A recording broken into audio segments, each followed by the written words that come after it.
Baik, Assalamualaikum warahmatullahi wabarakatuh. Kita ketemu lagi di mata kuliah jaringan komputer di Introduction to Network ya.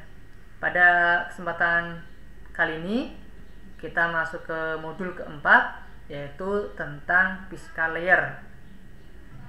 Kemudian tujuan dari modul 4 ini yaitu menjelaskan bagaimana protokol lapisan fisik, layanan, dan media jaringan mendukung komunikasi di seluruh jaringan data.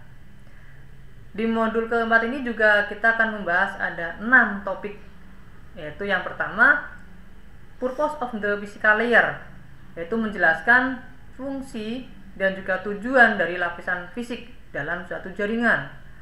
Kemudian topik yang kedua yaitu tentang physical layer karakteristik, yaitu menjelaskan karakteristik pada lapisan fisik. Kemudian topik yang ketiga tentang copper cabling, yaitu mengidentifikasi karakteristik dasar pemasangan kabel menggunakan jenis kabel tembaga ya. Kemudian topik yang keempat yaitu tentang UTP cabling, menjelaskan bagaimana kabel UTP itu digunakan dalam jaringan Ethernet. Kemudian topik yang kelima, fiber optic cabling, yaitu menjelaskan tentang jenis kabel serat optik dan keunggulan utamanya dibandingkan dengan media jenis yang lainnya. Dan topik yang keenam, yang terakhir, yaitu tentang wireless media, yaitu menghubungkan perangkat menggunakan media jenis menggunakan kabel maupun media jenis nirkabel. Baik, kita masuk ke topik yang pertama, yaitu tujuan dari physical layer itu sendiri ya. Nah, dalam tujuan lapisan fisik ini kita masuk ke subtema, yaitu tentang koneksi secara fisik terlebih dahulu ya. Dimana sebelum terjadinya suatu komunikasi jaringan, maka koneksi fisik itu harus terbentuk terlebih dahulu ya. Koneksi ini bisa berupa menggunakan koneksi kabel ataupun koneksi nirkabel, tergantung pada pengaturan jaringan yang ada. Hal ini sangat umum terjadi ketika kita akan melakukan suatu pembangunan infrastruktur jaringan, baik di rumah, di perusahaan maupun di kantor. Kemudian koneksi fisik yang lainnya yaitu adanya kartu antarmuka jaringan atau biasa disebut dengan LAN card ya, atau bahasa kerennya NIC, Network Interface Card. Nah, ini digunakan untuk menghubungkan perangkat ke dalam jaringan tersebut. Kemudian ada beberapa perangkat yang mungkin hanya memiliki satu buah NIC atau satu buah kartu jaringan, dan mungkin bisa ada beberapa perangkat yang memiliki lebih dari satu perangkat kartu jaringan, bisa menggunakan jenis nirkabel atau yang jenis kabel ya. Dan tidak semua koneksi fisik ini dapat menawarkan tingkat kinerja yang sama, tergantung dari versi yang digunakan ataupun teknologi yang ada pada perangkat jaringan tersebut ya. Baik, masih dalam tujuan lapisan fisik ya, yaitu di subtema lapisan fisik itu sendiri, di mana lapisan fisik itu dia akan mengangkut bit melalui suatu media di dalam jaringan. Kemudian lapisan fisik ini menerima frame dengan lengkap ya, yang diperoleh dari lapisan di atasnya atau lapisan data link, dengan nantinya akan mengubah atau mengkodekan frame-frame tadi menjadi bentuk bit ya. Bit yang nanti akan diteruskan ke dalam media jaringan ya, menjadi sebuah sinyal dan lain sebagainya. Kemudian di lapisan fisik ini juga bisa disebut sebagai lapisan proses terakhirnya enkapsulasi data ya, atau proses terakhir enkapsulasi data itu diakhiri pada lapisan fisik. Nah, kemudian pada perangkat berikutnya atau perangkat tujuan ini, di jalur yang menerima bit tadi ya, maka perangkat tersebut dia harus mengenkapsulasi ulang frame tersebut ya, yang nantinya akan memutuskan nih apakah data yang dikirim tadi itu harus diteruskan ya, atau harus menyelesaikan di perangkat tersebut. ya. Maksudnya ketika di situ ada gambar, ada web server, ada web client, ketika dari web server dia mengirim ke klien, maka perangkat ini ternyata tujuannya si PC client tersebut, maka dia akan meneruskan ke layer-layer yang di atasnya. Tetapi ketika di tengah perjalanan ini ada satu buah perangkat, contohnya ada hub ataupun switch, maka perangkat ini dia akan meneruskan bukan ke layer ke atasnya, tapi dia akan meneruskan ke tujuan yang akan dituju oleh si pengirim, ya. Kemudian yang berikutnya, yang topik yang kedua yaitu tentang physical layer karakteristik, ya. Nah, untuk karakteristik di dalam lapisan fisik ini ada standar, ya, ada standar yang digunakan. Dimana di sini ada paling bawah nih ya, gambar yang paling bawah ini, yaitu ada beberapa organisasi standarisasi yang mengatur pada lapisan fisik. Di situ ada ISO, ya, kemudian ada EIATA, ya, ada ITUT, ada ANSI, ada IEEE atau IEEE, ya. Nah, ini ada beberapa standar-standar yang mengatur di dalam lapisan fisik. Yang berikutnya, komponen fisik, ya. Standar lapisan fisik membahas 3 bidang fungsional. Yang pertama itu komponen fisik, yang kedua pengkodean, dan yang ketiga adalah pensinyalan. Jadi tadi ada komponen fisiknya seperti apa, kemudian pengkodeannya, dikodekan prosesnya seperti apa, dan kemudian adanya pensinyalan. Komponen fisik adalah perangkat keras, media, dan konektor lain yang mengirimkan sinyal yang mewakili bit, ya. Dimana komponen perangkat keras seperti NIC, konektor, bahan kabel, dan desain kabel semuanya ditentukan dalam standar yang terkait dengan lapisan fisik tersebut, ya. Nah, untuk proses pengkodean, kalau tadi ya yang komponen fisik tadi sudah, ya, ada NIC-nya, kemudian ada jenis wireless ataupun wire, ya, kabel ataupun nirkabel. Nah, yang berikutnya ini tentang pengkodean, ya. Pengkodean atau encoding adalah mengubah suatu aliran bit menjadi format yang dapat dikenali oleh perangkat berikutnya di dalam suatu jaringan, ya. Jadi kalau yang tadi dari lapisan fisik menerima frame dari data link, maka dia akan mengubah ke dalam bentuk bit 0 dan 1, ya. Nah, nanti bit ini dia akan diubah atau dikodekan, ya, dikodekan menjadi bentuk format yang bisa diterima atau dikenali oleh perangkat yang lainnya. Contohnya di sini ada pengkodean dengan pola yang dapat dikenali oleh perangkat lainnya dengan menggunakan pola pengkodean Manchester, ya. Nah, ini contohnya dari dalam gambar. Di sini ada 0, ada 1, ya, 0, 0, 1, 1. Nah, ini contohnya bahwa 0 ini dia harus turun, ya. Kalau di dalam Manchester ini cara pembuatan gambarnya, ya, dalam melakukan proses encodingnya ini, kalau 0 ini misalkan dari atas, maka dia akan turun. Nah, ini nilainya 0. Ketika ini nilainya 1, maka dia naik. Nah, ini naik. Kemudian 0 lagi, jadi bukan di garis ini ya turunnya, tapi di 0-nya ini dia turun. Nah, ketika 0 lagi, 0 kan harus turun nih. Maka naiknya di garis ini, nah turunnya di 0. Ini contoh saja, contoh proses pengkodean menggunakan cara Manchester, ya. Ada beberapa cara yang bisa dilakukan selain Manchester, ya. Ini contoh saja.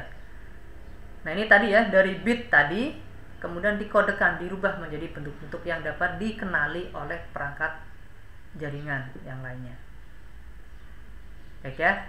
Yang berikutnya yaitu pensinyalan. Nah, ini pensinyalan ini kalau tadi ya sudah dikodekan ya dengan dengan cara-cara yang ada. Nah, setelah dikodekan ini maka dia akan dirubah ke dalam bentuk sinyal ya. Dimana metode pensinyalan yaitu bagaimana nilai bit 1 atau nilai bit 0 ini direpresentasikan pada media fisik ya. Jadi cara dikirimnya dengan cara seperti apa ya. Nah, di sini bervariasi, sangat bervariasi tergantung dari jenis media yang digunakan. Contohnya di sini yang paling atas ya, paling atas ini ada menggunakan pensinyalan cahaya ya, gelombang cahaya. Ini dilakukan kalau kita menggunakan media jenis fiber optik ya. Ini dengan impuls cahaya. Kemudian yang bawah ya, ini dengan menggunakan voltase ya. Nah, ini voltase, ini kalau di bawah ini biasanya nilainya 0 dan di atas nilainya 1 dan seterusnya. Nah, mengubah tadi nih dalam bentuk seperti ini tadi ya. Ini menggunakan Manchester atau yang lainnya. Kemudian yang bawah ini contoh voltase juga ya. Kalau yang di atas ini sinyal digital, kalau yang di bawah ini sinyal AM ya, sinyal AM. Kemudian yang di bawahnya ini adalah sinyal FM dan di bawah ini adalah PM ya, fase ya. Nah, ini bisa gabungan ya antara AM dengan FM. Kemudian ini contoh di sini. Jadi kenapa harus menggunakan AM? Kapan saatnya menggunakan AM? Kapan saatnya menggunakan FM? Dan kapan saatnya menggunakan gelombang cahaya? Nah, ini tergantung dari jenis media yang digunakan. Baik, yang berikutnya yaitu tentang bandwidth ya. Nah, ini bandwidth itu apa sih sebetulnya? Bandwidth itu adalah kapasitas di mana suatu media dapat membawa data. Ya. Di mana kapasitas suatu media dalam membawa data. Gitu. Jadi kadang ini sering kali kita terkecoh dengan istilah bandwidth ya. Kenapa? Karena kadang ketika kita melihat ya, wah ini ada paket ada paket provider nih menawarkan dengan bandwidth sekian ya, dengan kecepatan sekian. Nah, ini yang sering salah kaprah gitu. Kita sering mendengar istilah bandwidth itu dengan adanya kecepatan. Ya, memang ada istilah kecepatan di dalam bandwidth. Tapi kecepatan ini bukan ketika saya melakukan suatu koneksi data. Wah, ini cepatnya sekian, berarti bandwidthnya sekian. Nah, kadang secara tidak langsung itu kayak seolah tuh bahwa kecepatan itu adalah bandwidthnya. Tapi bandwidth itu adalah bukan kecepatannya, tapi kapasitas media dalam membawa data. Berarti bisa dibilang bahwa bandwidth itu adalah kendaraannya atau jalannya. Atau kalau dianalogikan dengan istilah pipa, ada air. Nah, bandwidth itu adalah pipanya. Jadi besarnya lubang ya, kemudian panjangnya itu nanti.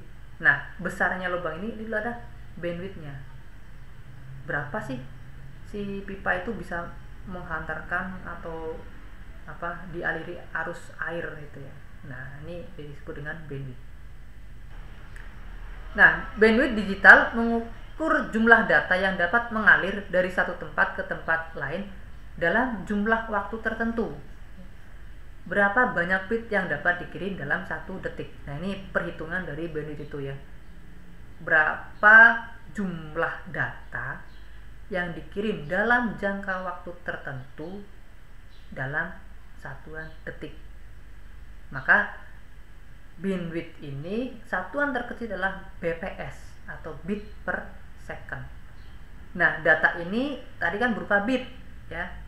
Berapa bit yang bisa dihantarkan dalam satu waktu atau dalam 1 detik. Nah, ini ada satuan bandwidth ya.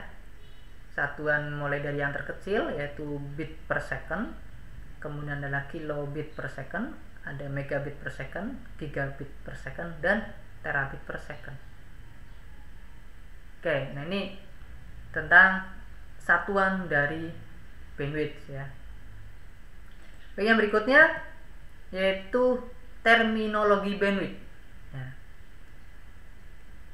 Jumlah waktu termasuk penundaan untuk perjalanan data dari satu titik ke titik lainnya.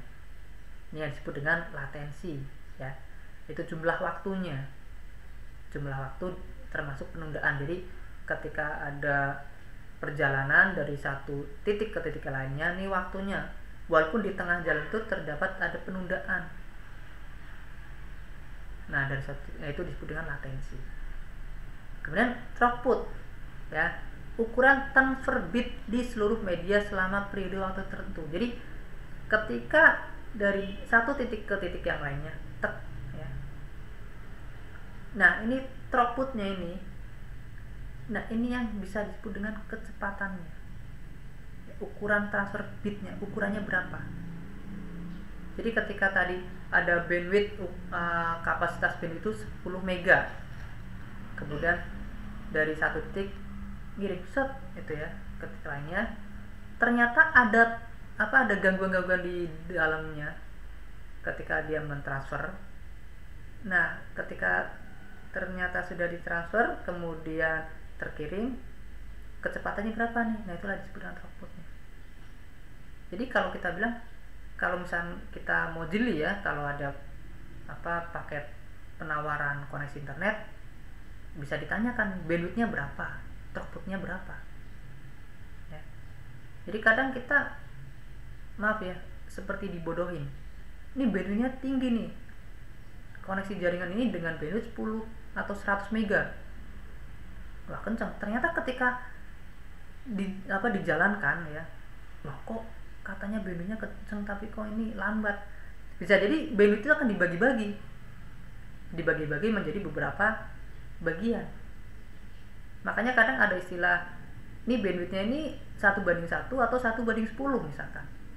Nah, ini harus kita tanyakan ketika kita akan membeli suatu paket layanan internet ya. Kemudian adanya Goudput ya. Goudput ini ukuran data yang ditransfer yang dapat digunakan selama jangka waktu tertentu. Jadi ketika tadi adanya proses perjalanan tadi ya. Nah, ini yang tadi ternyata saya beli paket internet dengan bandwidth 10 mega.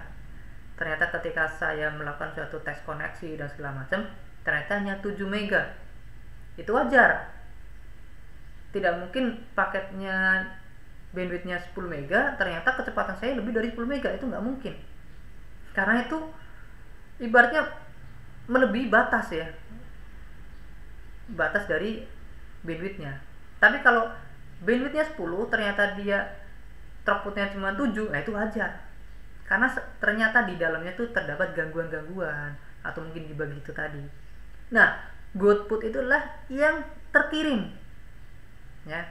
Jadi ketika tadi ini throughputnya ada 7 nih, kemudian dikurangi dengan adanya traffic yang ada di situ sangat banyak ya, wah ternyata sampailah di tempat kita. Itu disebut dengan Goudputnya gitu ya. Ini sedikit perbedaan antara bandwidth itu apa, throughput itu apa, Goudput itu apa. Ini yang sering dipakai dalam ketika kita melakukan suatu tes koneksi ya, dan lain sebagainya ya, yang berkaitan dengan koneksi jaringan. Baik, berikutnya yang ketiga yaitu tentang copper cabling. Nah, copper cabling atau biasa disebut dengan kabel jenis tembaga ya. Kabel jenis tembaga ini kabel yang sangat sering digunakan ya. Kabel jenis tembaga ini, kabel tembaga adalah salah satu jenis yang paling banyak atau paling umum digunakan ketika kita membangun suatu jaringan. Kenapa?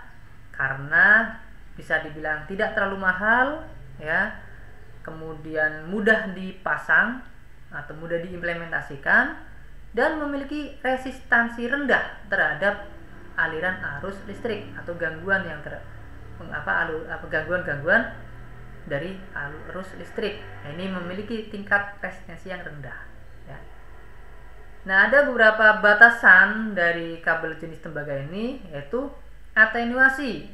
Semakin atenuasi ini berarti semakin sinyal listrik itu, kan tadi menghantar menggunakan sinyal listrik, ya.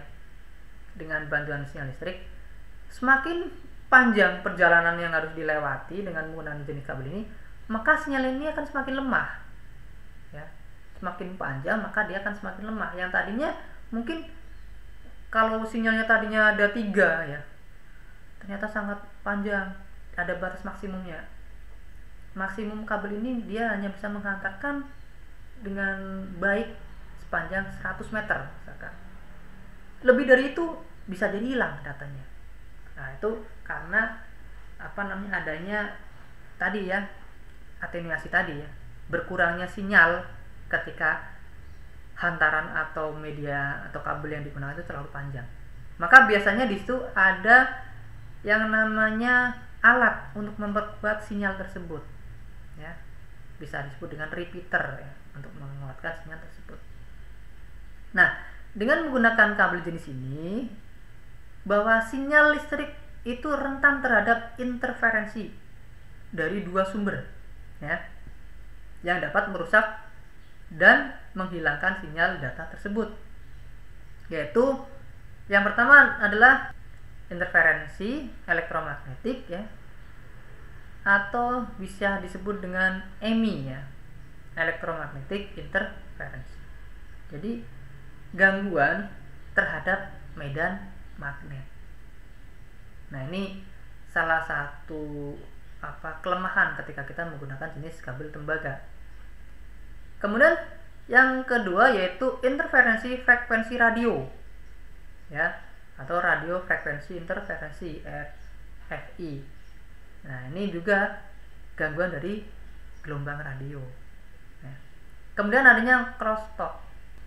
Nah, karena adanya keterbatasan tadi, ya, ketika kabel itu terlalu panjang akan menghilangkan sinyal, maka harus ada ketaatan, ya, supaya tidak terlalu panjang ketika membangun menggunakan jenis kabel tembaga, ya. Kemudian kabel ini, ya, kabel jenis ini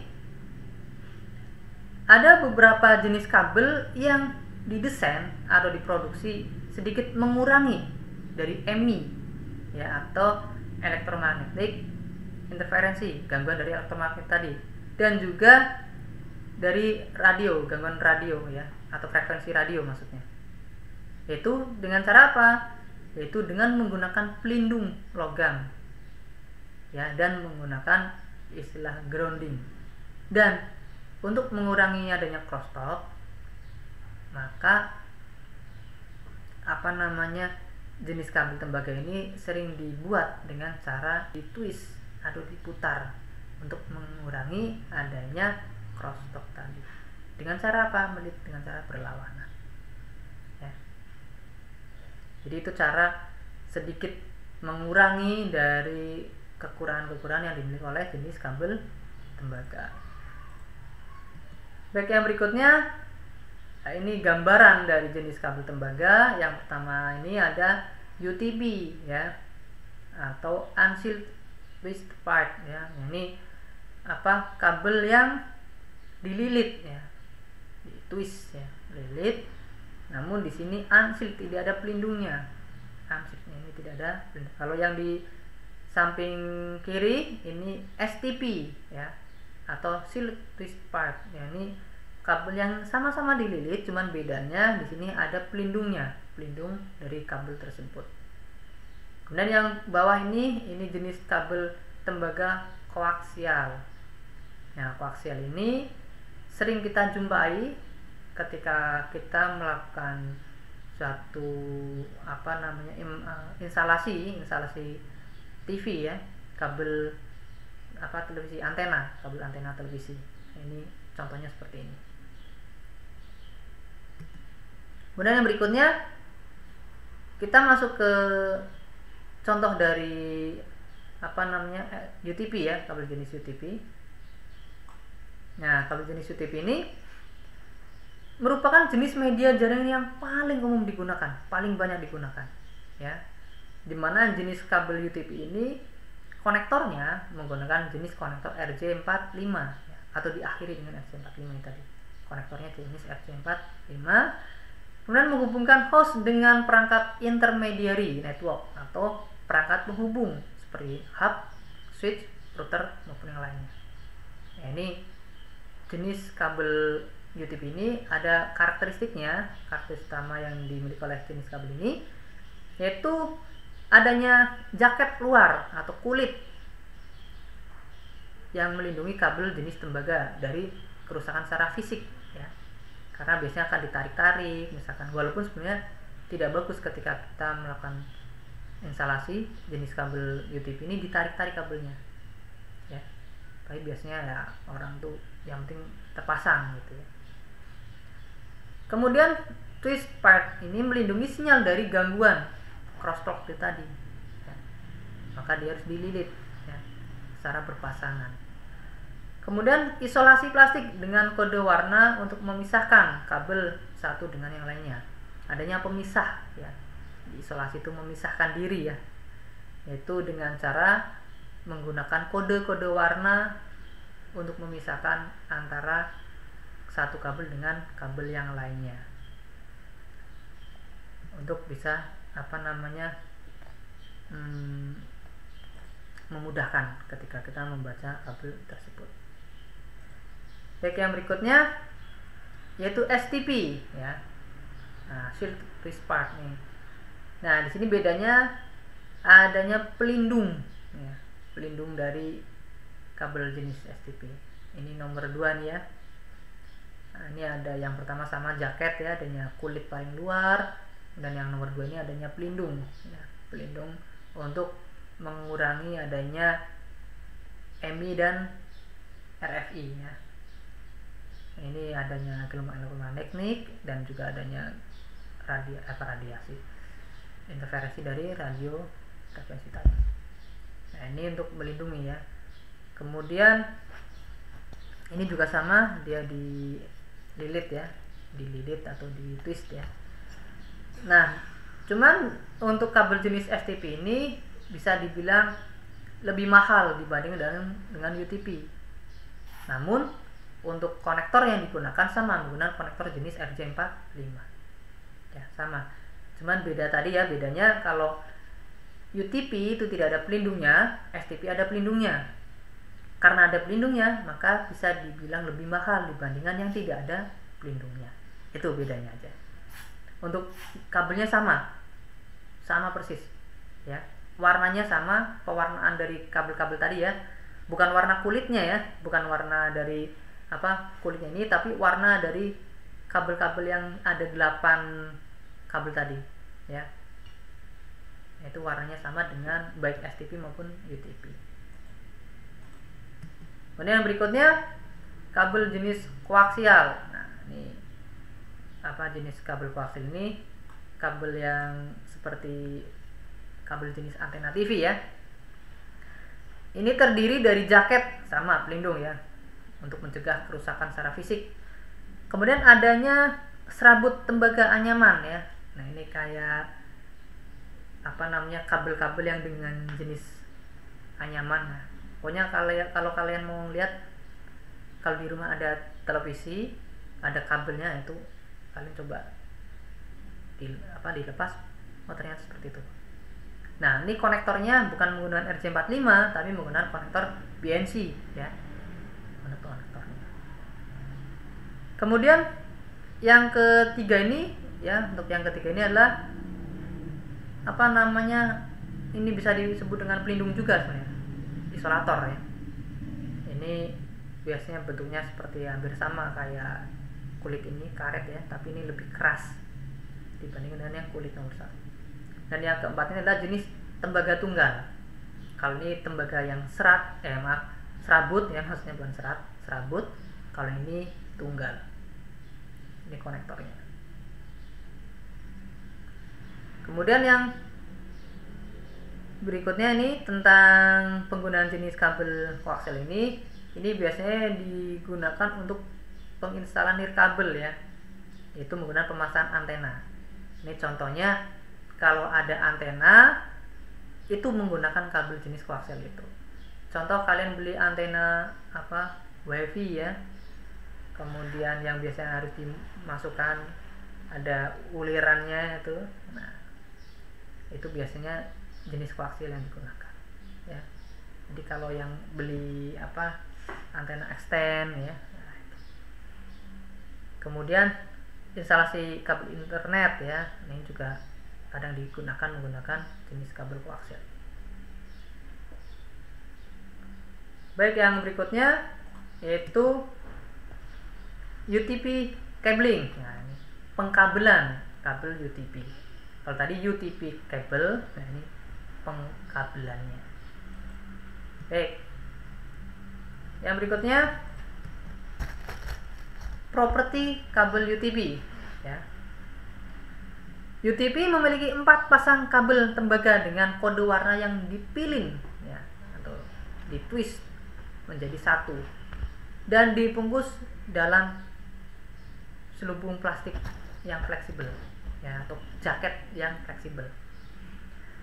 Tidak ada pelindung yang digunakan untuk jenis UTP ini ya.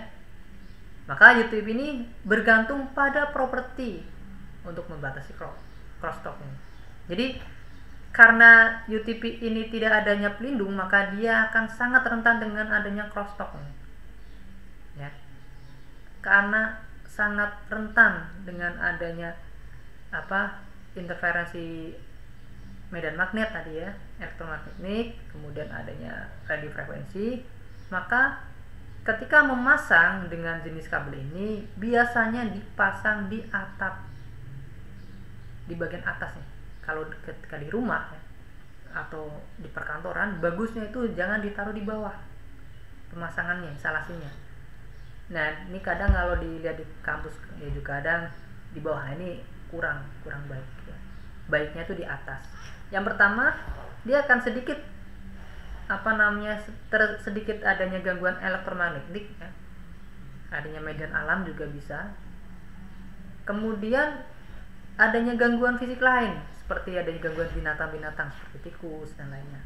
Maka biasanya ditaruh di atas, dan bukan di atap rumah ya, tapi di bagian atas tuh nanti ada kabel yang dibungkus atau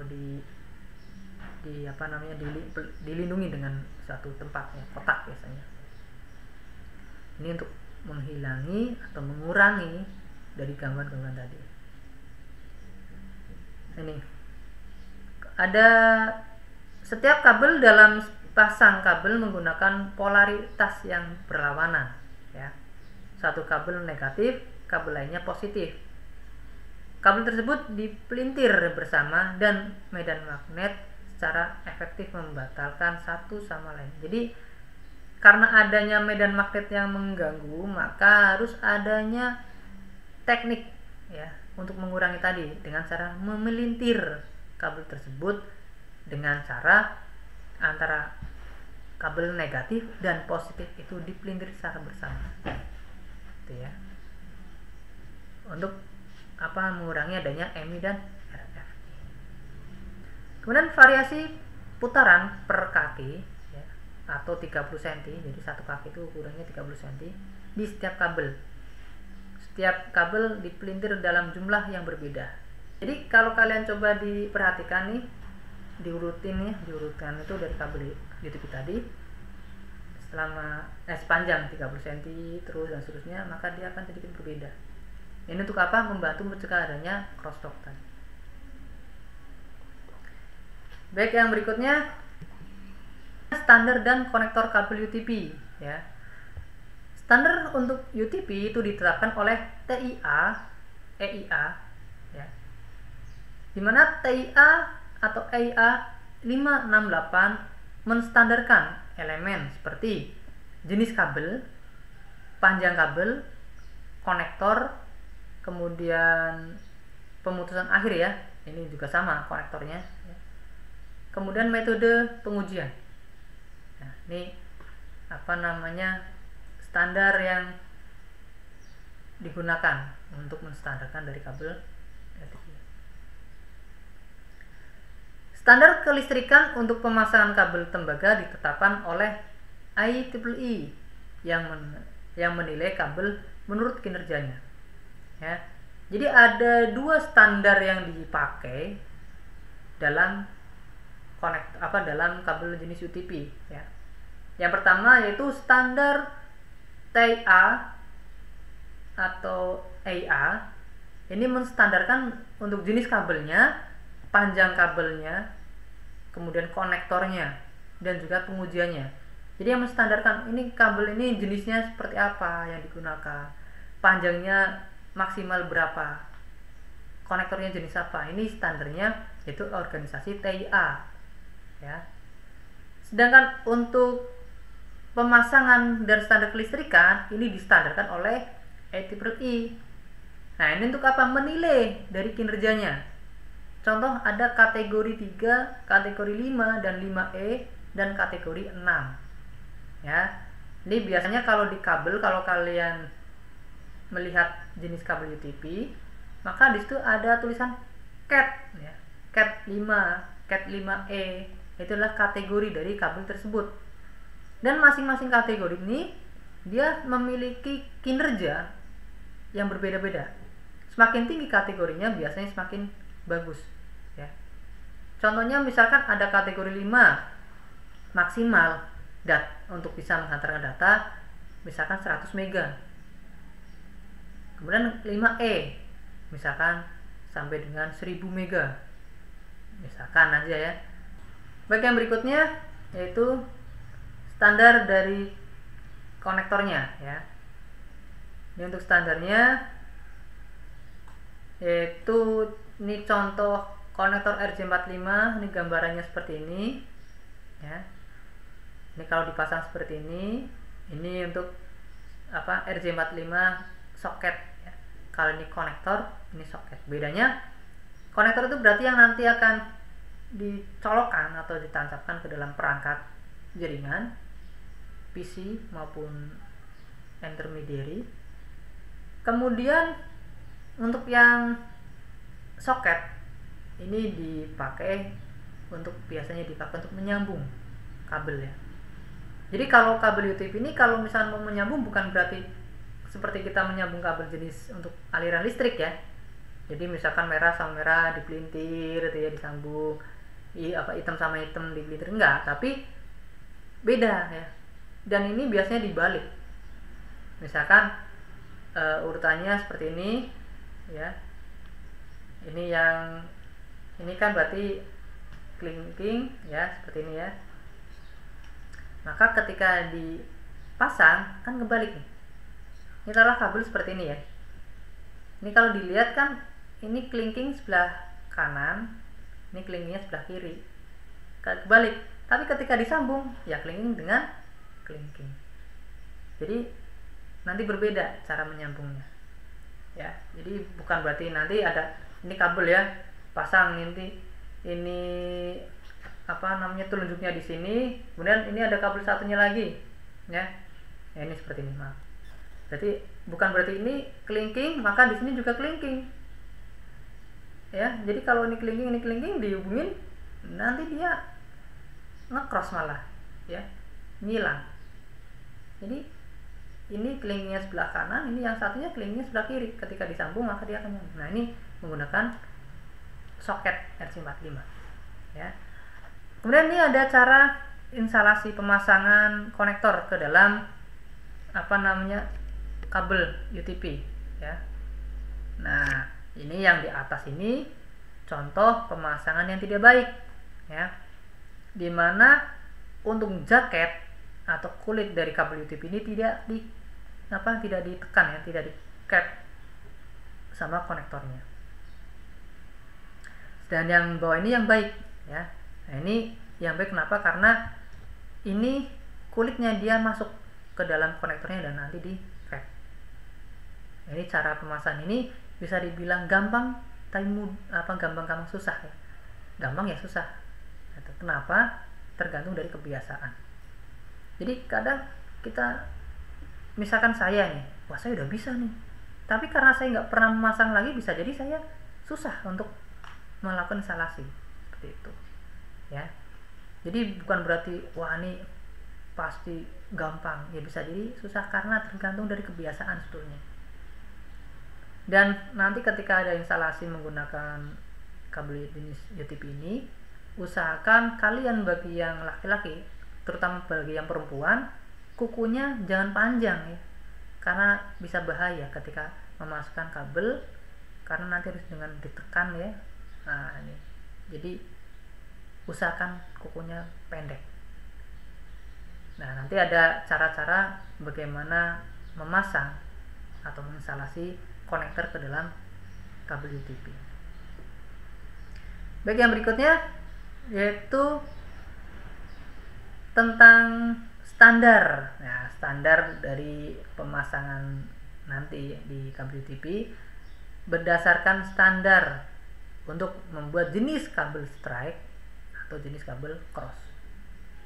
Nah, kabel jenis standar ini ya, itu diatur oleh TIA tadi ya. Ada dua penamaan standar TIA, yaitu TIA 568A dan TIA 568B, atau T568A dan T568B. Bedanya apa? Bedanya cuma susunan warnanya saja. Dan untuk standar T568A itu dimulai dengan warna kode putih hijau, putih oranye biru, putih biru orange, putih coklat.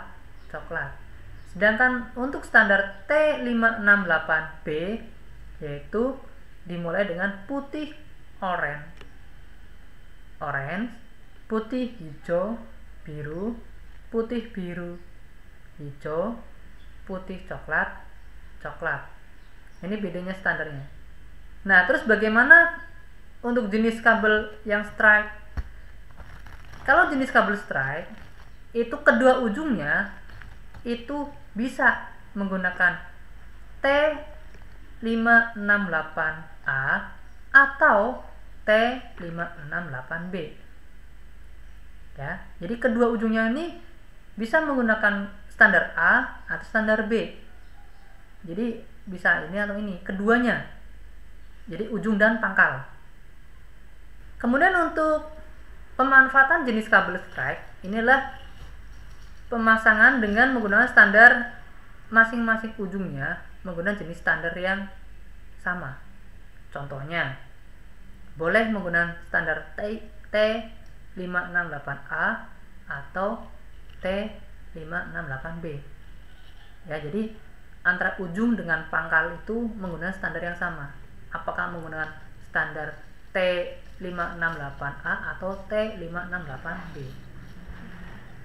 Nah, untuk pemanfaatan dari kabel jenis strike ini biasanya digunakan dengan jenis perangkat yang berbeda. Contohnya PC dengan switch, PC dengan hub ya. Nah, ini contoh perangkat yang berbeda atau host ke perangkat jaringan. Kemudian kalau yang cross ya, yang cross ini adalah salah satu ujung menggunakan standar T568A dan ujung satunya menggunakan T568B, dan biasanya digunakan untuk menghubungkan antara perangkat yang sama, switch dengan switch, host dengan host, router dengan router, hub dengan hub. Ini contohnya ya. Nah, ini standar ini yang yang sering digunakan. Gitu, ya.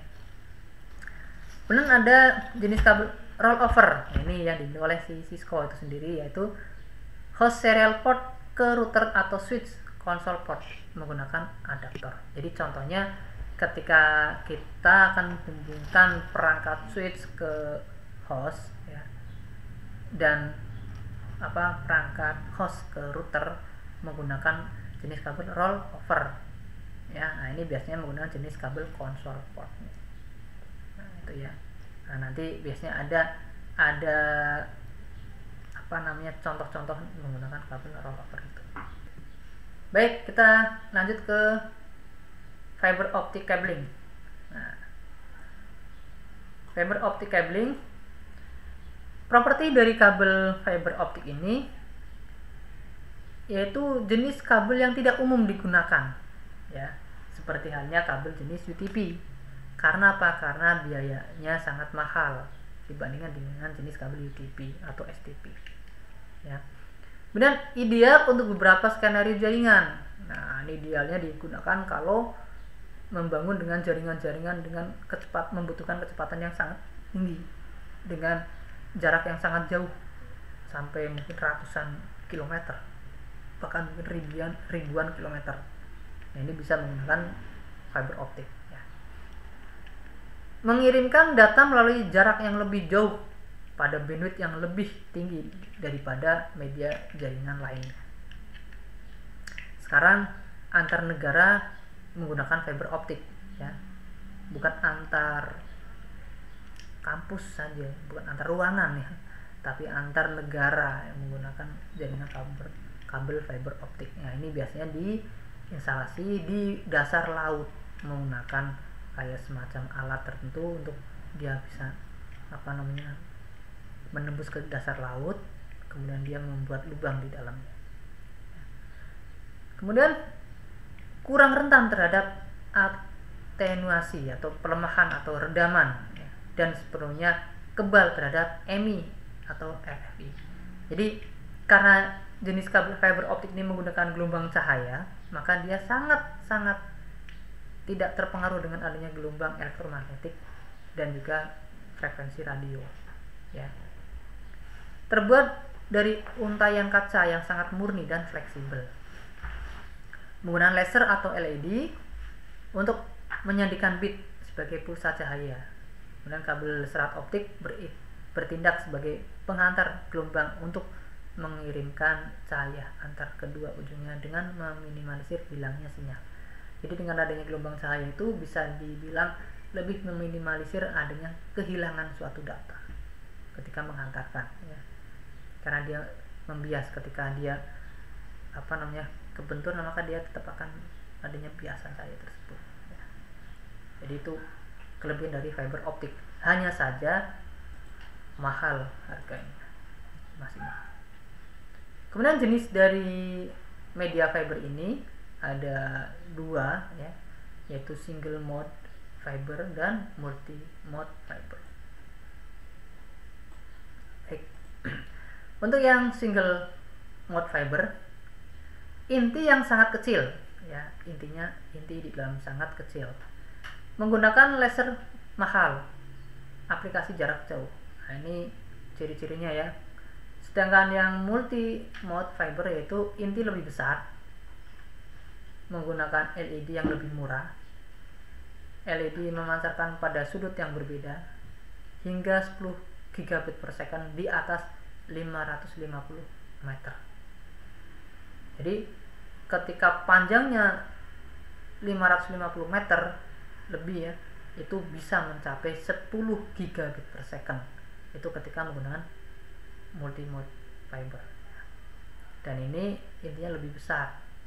Dan ini biayanya bisa lebih murah. Kemudian Kemudian dispersi atau penguraian cahaya mengacu pada penyebaran pulsa cahaya dari waktu ke waktu. Kemudian peningkatan dispersi berarti peningkatan kehilangan kekuatan sinyal. MMF memiliki dispersi yang lebih besar dan SMF dengan jarak kabel maksimum untuk MFF adalah 550 meter. Artinya untuk memiliki dispersi yaitu lebih besar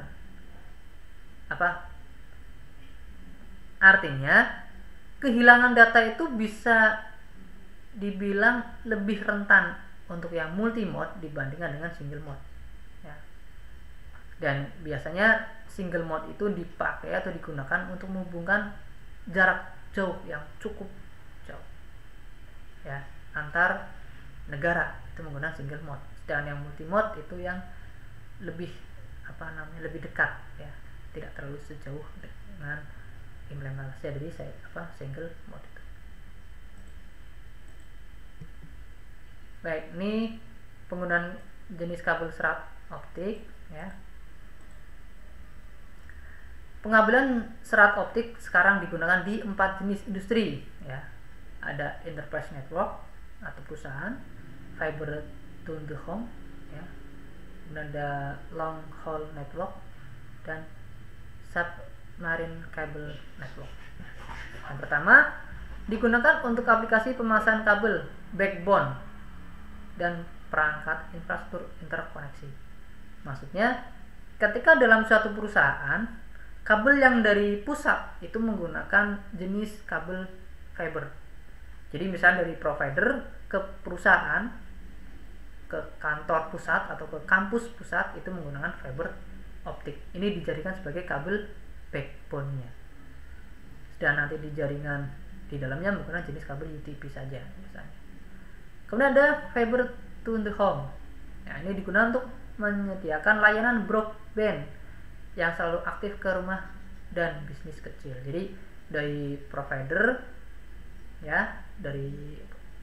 kemudian ke rumah menggunakan jenis kabel fiber optik. Nah, ini yang sekarang banyak diimplementasikan di daerah-daerah kita ya, di kota-kota besar sudah adanya pemasangan fiber optik yang dia nanti akan ke rumah-rumah seperti itu. Nah, ada long haul network ya, digunakan oleh penyedia layanan untuk menghubungkan negara dan kota, jaringan jarak jauh. Nah, ini sekarang sudah menggunakan fiber optik. Pengganti apa? Pengganti satelit. Jadi satelit itu cukup baik ya, namun karena terlalu jauh ya dari satu titik ya, misalnya dari Indonesia ke mancanegara ya.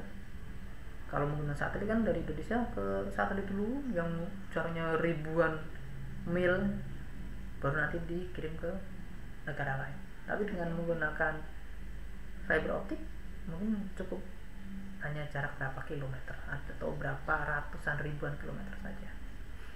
Kemudian submarine cable network ya, digunakan untuk menyediakan solusi berkecepatan tinggi dan berkapasitas tinggi yang handal, yang mampu bertahan di lingkungan bawah laut yang keras hingga jarak lintas samudra.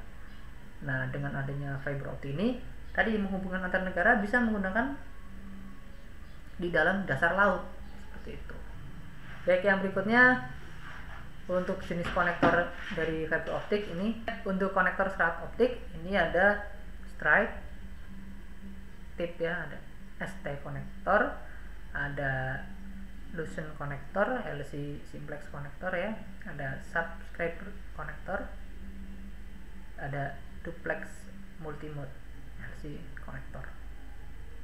Nah, ini yang digunakan ya, banyak sekali tergantung dari jenis kabelnya, kabel fiber optiknya ya, yang single maupun yang multimode, dan juga perangkat yang nanti akan digunakan. Jadi nanti dalam satu kabel itu bisa isinya, kalau yang multi ada beberapa core tadi, dan nanti dicolokin.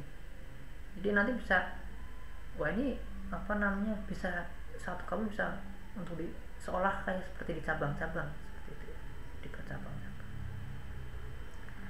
Baik, yang berikutnya yaitu nih kabel seratnya, contoh dari kabelnya. Ini contoh, ada yang warna orange ya, kemudian kuning, ini agak orange, ini kuning. Ini jaket untuk yang jenis warna kuning untuk kabel serat mode tunggal ya, atau single mode, dan orange atau agak aqua untuk kabel yang serat multi mode. Jadi bedanya ya, kalau yang kuning itu yang single mode, kalau yang orange itu yang multi mode. Nah, seperti yang ada di kampus itu yang multi mode.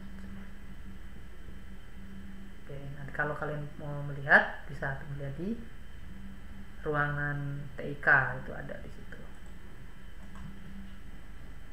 Baik, yang berikutnya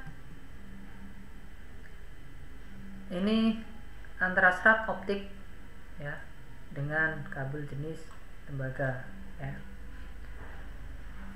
Serat optik terutama digunakan sebagai kabel backbone ya. Jadi dari provider masuk ke perusahaan atau ke kampus itu menggunakan serat optik atau fiber optik. Dari situ, dari server misalkan ya, istilahnya server, nanti dia di-share ke tempat-tempat yang lainnya, ke kantor-kantor yang lainnya atau ke ruangan-ruangan yang lainnya menggunakan kabel jenis tembaga atau UTP. Kemudian koneksi point to point antara fasilitas distribusi data dan untuk interkoneksi gedung pada kampus multi gedung. Nah, ini biasanya dari antar gedung ke gedung yang jaraknya cukup jauh bisa menggunakan kabel jenis fiber optik. Untuk kabel UTP ini dukungan bandwidthnya ya 10 megabit per second sampai 10 gigabit per second. Kalau serat optik dari 10 megabit per second sampai 100 gigabit per second. Jarak relatif pendek untuk yang UTP maksimal 100 meter.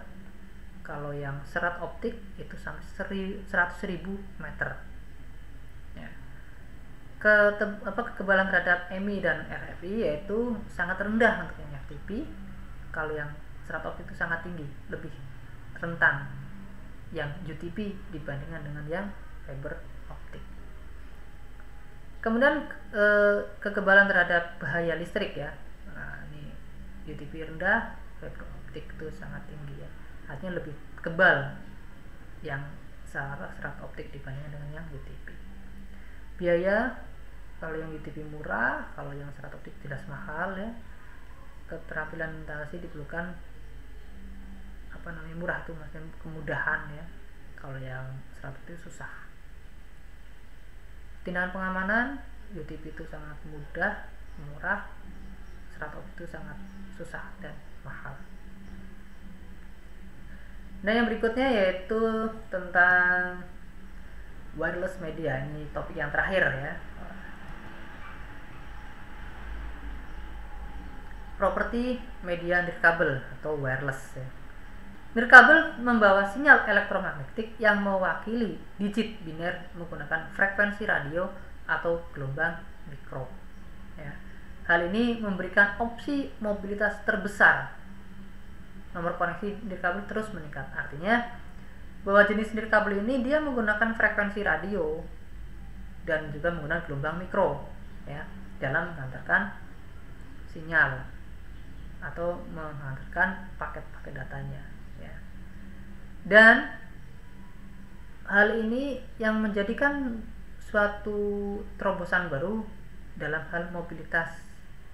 Contohnya dengan adanya jaringan nirkabel ini, kita yang dengan mobilitas tinggi ya, yang suka kemana-mana, yang bepergian, itu sangat dimudahkan cukup menggunakan koneksi itu tadi ya. Contohnya sekarang menggunakan gadget itu ya, terkoneksi dengan internet dimanapun asal dia ada sinyalnya akan dimudahkan. Tapi kalau menggunakan kabel ya tidak bisa.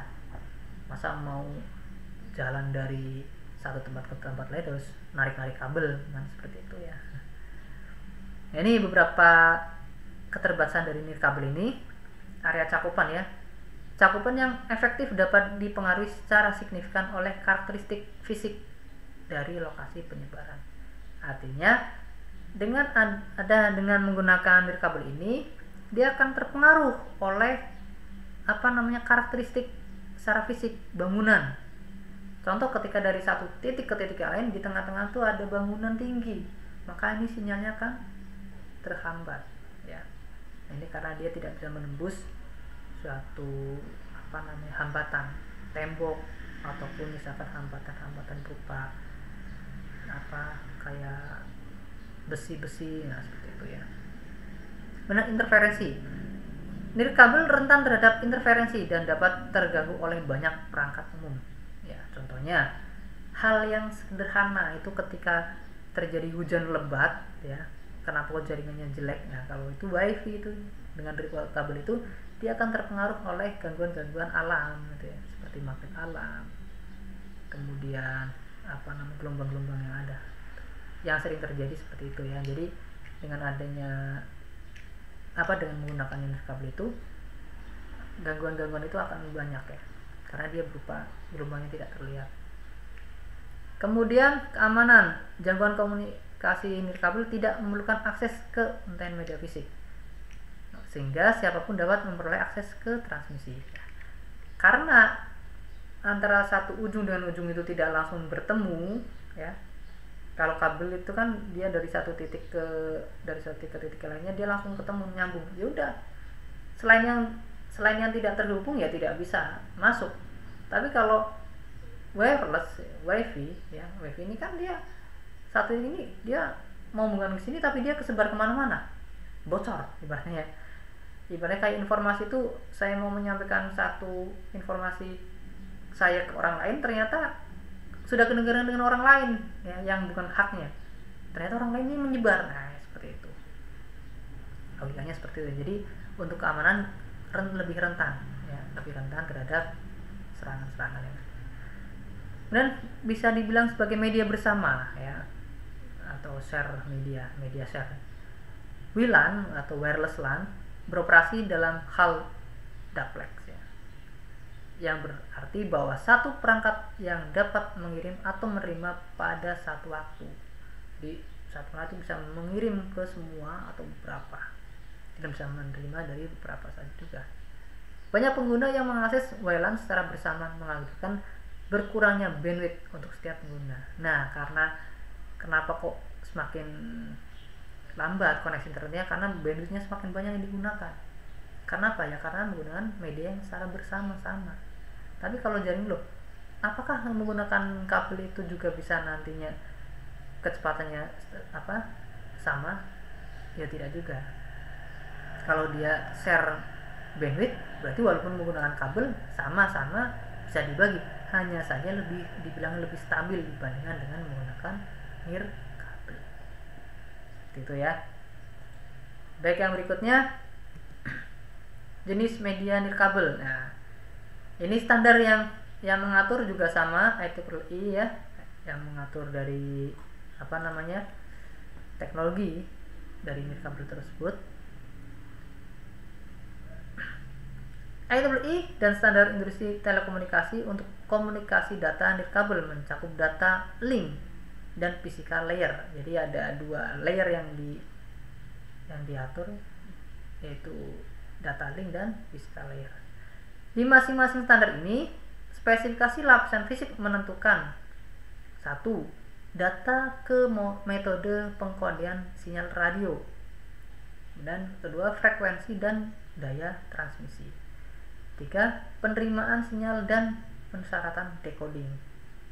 Dan berikutnya desain dan konstruksi antena. Jadi ada 4 hal yang diatur oleh standar IEEE ya dalam jenis media nirkabel. Kemudian dari standar nirkabel itu ada Wi-Fi, yaitu diatur oleh IEEE dengan nomor 802.11. Ini yaitu teknologi wireless LAN, WLAN. Ada juga Bluetooth ya, standar 802.15. WiMAX 802.16 dan Zigbee 802.15.4. Ini jenis-jenis standar yang mengatur ya. Jadi kalau kalian terlihat misalnya membeli suatu perangkat elektronik ya, misalkan laptop, nih Wi-Fi-nya nih teknologinya berapa? Mesti di situ ada tertulis ya, 802.11 A, B, G, N misalnya. Nah, itu ada beberapa versi ya yang digunakan, tergantung dari perangkat yang kita pakai. Itu ya. Baik, yang berikutnya, secara umum LAN, kabel atau WLAN membutuhkan perangkat sebagai berikut ya. Yaitu kalau menggunakan wireless itu kita butuh yang namanya perangkat access point ya.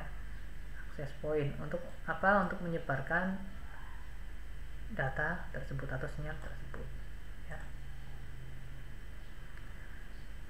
Wireless access point ya, konsentrasikan atau memusatkan sinyal nirkabel. Ini jadi pusat dari sinyal yang ada. Kemudian ada wireless NIC adapter. Karena adanya pusat, maka butuh adanya penerima. Jadi ini titik poinnya, maka yang lain tuh harus mencari untuk mendapatkan sinyal tersebut, harus menangkap ya, yang menangkap disebut dengan wireless NIC adapternya. Ada 11 standar WLAN. Saat membeli peralatan WLAN, pastikan seperti kompatibilitas dan interoperabilitas, di mana administrator jaringan harus mengembangkan dan menerapkan kebijakan dan proses keamanan yang ketat untuk melindungi WLAN dari akses dan kerusakan yang tidak sah. Jadi administrator harus lebih pintar lagi ya, karena wireless itu sifatnya dia share media. Baik, untuk pertemuan 4 itu yang bisa saya sampaikan. Bagi yang kurang jelas bisa ditanyakan di kolom komentar atau melalui media sosial yang lain. Sekian dari saya, kurang lebihnya minta maaf. Assalamualaikum warahmatullahi wabarakatuh.